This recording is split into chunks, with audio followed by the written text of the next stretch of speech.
Tomlinson's, and the situation is that I just came up here to just remember where my grandfather is buried, and more importantly, where he lived for so many years.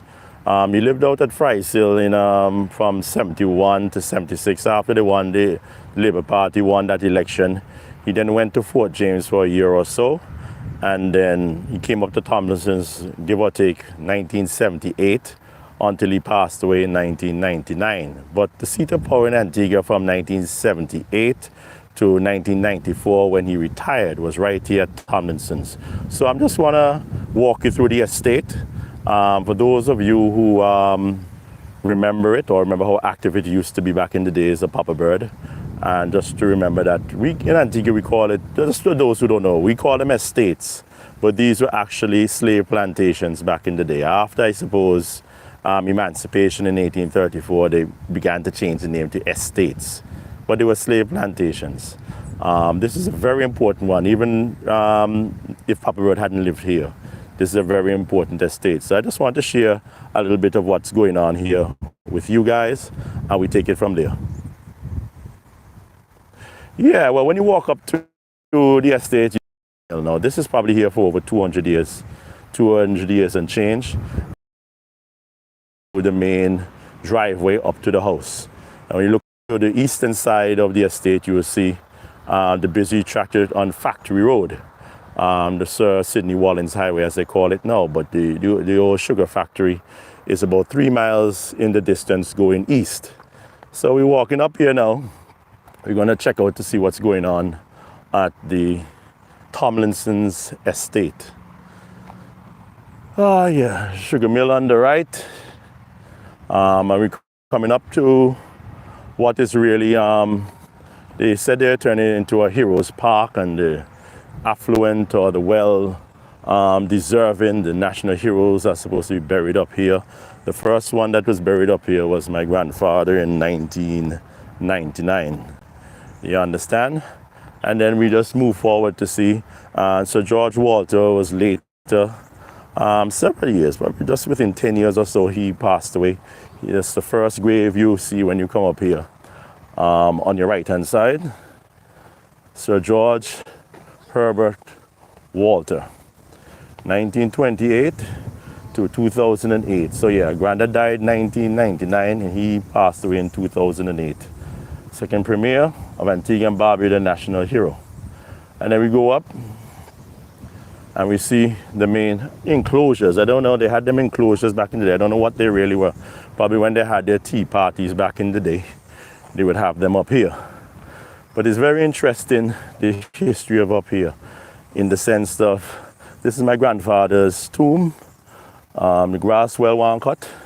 As you can see, they still have their structure here. That is when they have their 9th of December, Papa Bird's Day celebrations of his birth. They put all this, the reeds and so on here. Look like they must have forgot it. Or maybe they're leaving it there for the next time they need to promote his name because election's coming. But that's him right here. The father of the nation, the man who gave me my name. That is his tomb. Probably needs to have a little bit of sprucing up around the thing. Maybe they put some rails and so to protect it from sheep and goat and so might go lie down on it. And this is the house. This house was actually built, from what I've seen, there's a cornerstone in the back. It looked like it was built in 1866. I believe Sir Alexander Moody Stewart used to live here. And the history of Antigua and Barbuda is so different from the other islands because at the end of the day, we're the only people outside of Haiti who they fought to win their country. The Antiguans earned their own lands even before independence in 1967. Papa Bird purchased all the syndicate lands for £6 million sterling. Now, if you look out, this is the nice cool breeze that I always remember up at Tomlinson's. And as I said, the factory, the sugar factory, is 3 miles away in the eastern side. And this is the state of the house right now. Mr. Alexander Moody Stewart used to live here. He was the one that my grandfather defeated politically. One of the, what they call them, the sugar barons or the plantocrats. they used to have the control of the island's economy and used to employ most of the people. But there was a revolution back in 1951 where the workers wanted better pay, and they decided not to give it to them, the plantocrats, and Mr. Moody Stewart said he would starve them out if they did not go back to work. And they decided to eat woody bush for nearly a whole entire year. That's basically what you feed the rabbits and so on. So they basically ate grass, the laborers, for a year, whatever else they could get their hands on in order to not break the picket. Now you see the state of our history here. Such an important structure is in a very deplorable state. And one of the things I used to come up and visit Granddad on was to come here. Every time we give him a hug and a kiss, the children, Granddad and so on, would go in and speak to him. The adults will come out here and play with what was a sundial. And this is a structure on the eastern side of the house. Now, as I was saying, the plantation owner back in the day, and I believe this house was built in 1866, but there was a structure previous to that here. You understand? But what happened is that the slave master, the plantation owner, would come out here back in the day before they had watches, or watches were very inaccurate, and this was a sundial. And what they could do is tell the time of the day by the sundial. Most importantly, it is faced in an easterly direction, to the direction of the sugar factory. So the plantation owner or the plantocrats were able to come out here and see what time of the day it was, what time is the shift going up to work now, are they late? And you used to have locomotives all in the fields going up to carry the cut sugarcane up to the factory to be processed to become sugar. So this is the dial. Unfortunately, the dial was here, I think, the last 2 occasions I came up here a couple of years ago. It is now gone, but we used to play with it all the time. You basically tell the time from it. It's just a crying shame that we no longer have that to say this is our history, because this is such an important house, even in the state it is, that it's been neglected. If you don't know your past, I don't know how you're going to forge ahead with a future. But this is one of the plantocrats' houses and one of the most important sugar plantations or estates. At the end of the day, what has happened really is that my grandfather used to live here.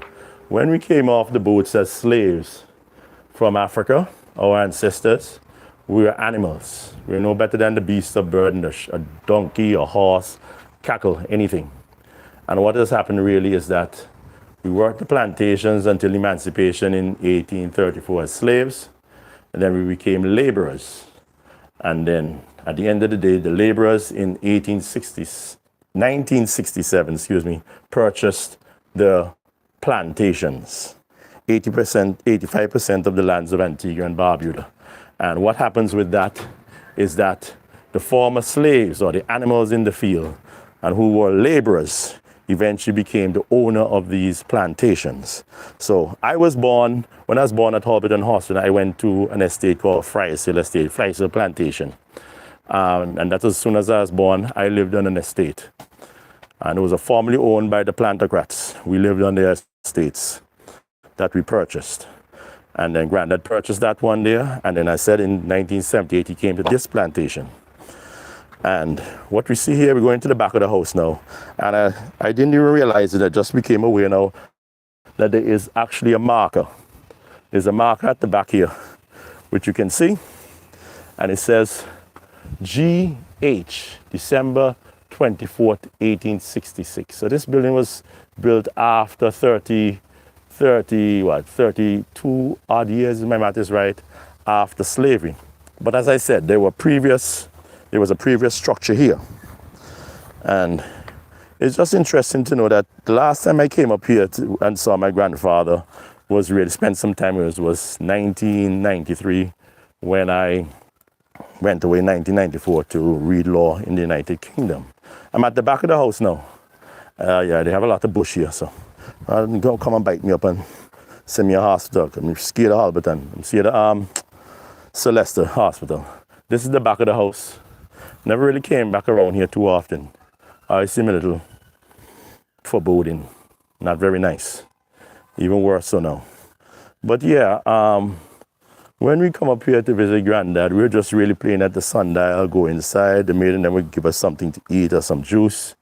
And this is the state of what Tomlinson's is. This is what the most important slave plantation, seat of power not only under the plantocrats, but Mr. Moody Stewart was here until they sold it to the black people of Antigua and Barbuda in 1967. We are so different from the other islands in that we got our independence in 1981.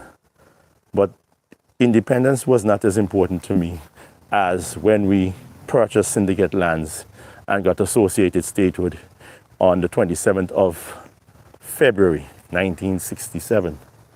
This is a very, very important to Antigua and Barbuda's history. Forget ALP or UPP or PLM, whatever. This house has so much history. It was supposed to be made into a museum, but they have a long way to go before this is even presentable to the public or to tourists or even to Antiguans again. This is just horrid, the state of this place in its present state. But I'd just like people to realize that, I'll give you a funny story. Now that's the gate down there, at the bottom right there. And when I came home in 1990, I was like 22 years old or so before I went to read law.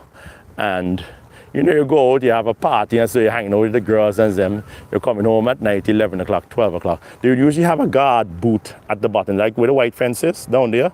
They have a guard booth. Now, it's usually guarded in the day by the police, the Royal Police Force of Antigua and Barbuda. And they used to have a phone down there. Remember, this is before really cell phones took over. So you'd have a guard booth down there. And then when you announce who you were, then they would have the black phone and they would wind it up. And there was a cord that went from down here to the house. And they say, okay, open the door for them and so on. But you don't need that now. You have cell phone and all kind of means of communicating in any distance. So what happened now is that back in the day, I going out 22-year party and coming home at night. Around in the evening, 6 o'clock, 7 o'clock, the Royal Police Force of Antigua and Barbuda, they would come off duty. And at night time, the property Tomlinson's was patrolled by the Defense Force. Now, every time I come home at night, boy, it was anxiety for me personally because I didn't know if they told him that he has his grandson staying with him. And what I know is that there are about a dozen Defense Force soldiers in camouflage with their bayonets, with M16 rifles fully loaded, and just have their safety trigger on. So boy, let me tell you, when you come at 11, 12 o'clock at night, and me open that fence, right? And me the staff and make noise. Nobody can say me sneak up on them and then shut me down. So the staff will walk up the main pathway and you see the soldiers in them all over, because they have their cigarette in their mouth. And they would draw back. They're not like the police. The police would be at the gate, but they don't mind the gate. The gate is actually open, It's not locked. But they pull back to the perimeters of the house and they just guarding who is inside the house. So, you got about 40, 50 feet of nobody down there, but they're watching you. And you see the cigarette and you watch them, And the defense force man, them not say, good night, who are you looking for? So me the staff and make noise, make some big old yarn, even though I'm not tired, just to make sure that nobody is startled or alarmed and will come and shut me down. Yeah, but it was anxiety coming up to when I was staying with him because you just didn't know how you get in the house. I mean, I guess you had to call in, and the best thing would have been to call to tell those soldiers that you're coming up, so don't shoot me. But yeah, there's some fun memories, man. Back when I was out at Fry's Hill Estate living with Granddad, he also had a close encounter where he opened the green fence at the main gate and came in when a police officer drew his rifle and was pointing right at his chest. The police officer told him to halt and identify, but he never did. And boy, that man put up his gun ready to bust a shot in Papa Bird's chest. I think it's because of his height. The police officer was able to make him out in the dark. They say, oh boy, Granddad fart boy. He nearly get a round in the chest. But yeah, those are some of the memories of my childhood in this place. They have a container here. I think they said they're going to renovate it. Now that it's dilapidated and almost falling down, they're going to do something. Typical Antiguan way of doing business. This was supposed to be a museum. Here under how many administrations since Lester Bird that is supposed to be a museum. Bowen took over, Gaston Brown now. That's all bullshit. Not a damn thing gonna happen here. this thing is going to fall down and be disappeared, and nobody's going to remember. I'm 52 now, so before me get too old to remember and nobody here to recall, let me just tell you what I remember of this plantation back in the day, of its glory days. Well, let me tell you, when Grandad used to have functions up here, right? It was so beautiful.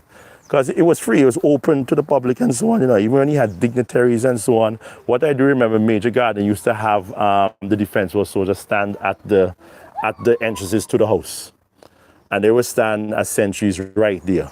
But, you know, you can go into his room or anything like that. But other than that, you had the run of the estate, you know. And that is just some of my memories of the way things went down here at Tomlinson's estate. Just wanted to bear witness as a 52-year-old man on how Antigua's past was or used to be. You guys take care and stay safe. Bye for now.